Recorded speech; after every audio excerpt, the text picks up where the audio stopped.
हाय, hello, नमस्कार. मी रेखा. स्वागत करते कांचन रेखा ब्लॉग या यूट्यूब चॅनलवरती. तर आता आम्ही निघलो होतो मंदिरावरती आणि आता आम्हाला उद्याला गावाला जायचं होतं. त्याच्यामुळं आज आम्ही मंदिरावरून जाऊन येऊ म्हटलं आणि गावाकडलं एवढं छान असं वातावरण होतं ना, तर आम्ही यावेळेस 8-10 दिवस गावाकडे राहिलो. परंतु लाँग व्हिडिओ जास्त काही अपलोड केले नाही.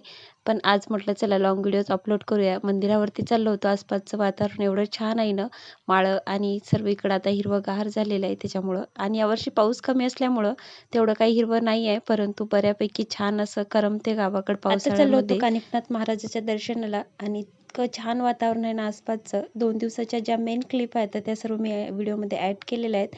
जास्त काही शूट केलेलं नाही आहे. बाकीचं ज्या काही मेन क्लिप आहेत, ज्या काही तुमच्याशी मला शेअर करायचे होते ते सर्व मी याच्यामध्ये ॲड केलेले आहेत. तर व्हिडिओ शेवटपर्यंत नक्की बघा. एवढं छान वातावरण आहे ना मंदिराच्या आसपासचं. वरती असं मंदिरावरती गेलं ना एकदमच छान वाटत होतं, परंतु वरती चढायच्या वेळेस ना एवढा जास्त दम आला ना, खूपच जास्त.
मंदिराचा आसपासचा परिसर सर्व मी व्हिडिओमध्ये घेतला, परंतु आतमध्ये काही व्हिडिओ वगैरे शूट करायला अलाउड नाही आहे. तर मग आतमधला व्हिडिओ वगैरे नाही घेतला. परत घरी आल्याच्या नंतर यांनी मंगरुळपीरला गेले होते, तर ड्रेस आणला होता त्यांनी त्यांच्यासाठी.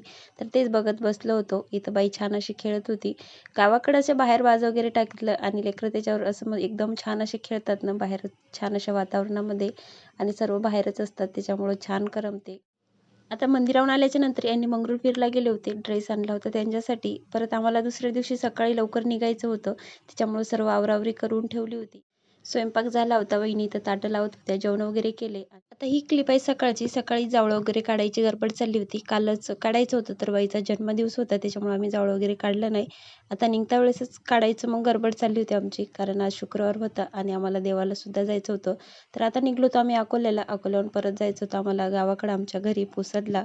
तर मग ही सकाळची 7 वाजताचीच गडबड होती आमची. बाईची जावळं काढायची. हे बाईचे मोठे मामा. आता बाईचं जावळं काढायचं तर निवांत असा छान कार्यक्रम करूयात म्हणलं मस्त डेकोरेट, परंतु वेळ काय मिळाला नाही. काढू काढू म्हणून अखेरीस आता घरी जायचा वेळ झाला होता आणि मग आता सकाळी निघायच्या टायमालाच आम्ही बाईचं जावळं काढून घेतलं. ही आहे बाईची मोठी मामी.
पोचलो अकोल्यामध्ये. इथं आता कान्हूमाईचं ठाणं आहे माताराणीचं, तर इथं आम्ही दर्शनाला आलो होतो. आधी आम्ही तर ड्युटीला होतो, तर दर शुक्रवारी मंगळवारी यायचो इथं. आता शक्य होत नाही आहे आणि आता चंद्रपूरला राहतो, त्याच्यामुळे जास्त काही येणं होत नाही. तर म्हटलं चला आता गावाकडं आलं, गावाकडून जवळ पडते, तर आधी दर्शन घेऊन यात म्हणून.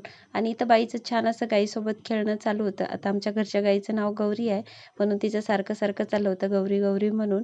आता दर्शन वगैरे घेतलं आणि निवांत बाहेर बसले होते यांनी.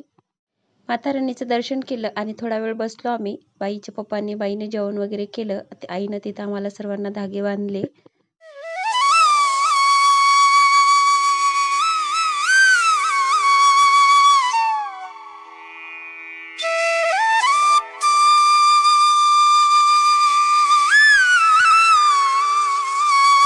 माता राणीचं दर्शन केलं आणि आईला सुद्धा बाय केलं. आई पण बाईचा छान लाड करत होत्या.